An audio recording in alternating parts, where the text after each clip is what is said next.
À quel âge pensez-vous qu'il faut acquérir son premier bien immobilier? Bon, selon moi, pour qu'une personne soit mature, si c'est une fille, un garçon, c'est à partir de 25 ans. À partir de 25 ans. D'accord. Pour moi, je dirais qu'il n'y a pas d'âge de façon spécifique. Dès lors qu'on se sent prêt à tous les niveaux, financièrement, je dis psychologiquement, quand on se sent prêt à se lancer dans un projet, je pense qu'on peut déjà le faire. Est-ce que vous pensez qu'il est facile d'investir aujourd'hui en Côte d'Ivoire? Pour dire vrai, j'ai jamais essayé, voilà, mais je dirais que de façon générale, c'est pas vraiment facile, mais ça dépend aussi de ce dans quoi tu veux investir. Voilà, ça dépend de ce dans quoi tu veux investir.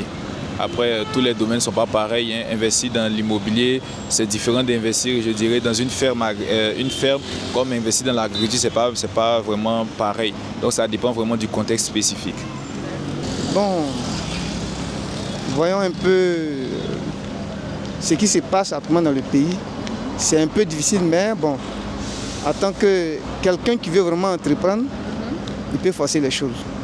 Si vous étiez face à un expert en immobilier, quelle serait votre première question avant d'investir? La première question, c'est au niveau des finances. Hein?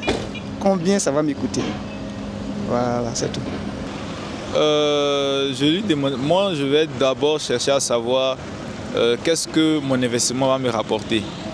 Voilà. Et en fonction de je vais dire, l'investissement que je vais faire, où est-ce que je peux vraiment investir? Voilà, parce que je sais que si j'ai 50 millions, je ne peux pas, disons par exemple en Côte d'Ivoire, avec 50 millions, est-ce qu'à Cocody, je peux vraiment avoir quelque chose qui va me rapporter, ou bien il serait mieux pour moi de construire peut-être dans la zone de Yopougon, ou bien dans une zone vraiment où vraiment mon investissement va me rapporter plus. Voilà, donc c'est un peu ça.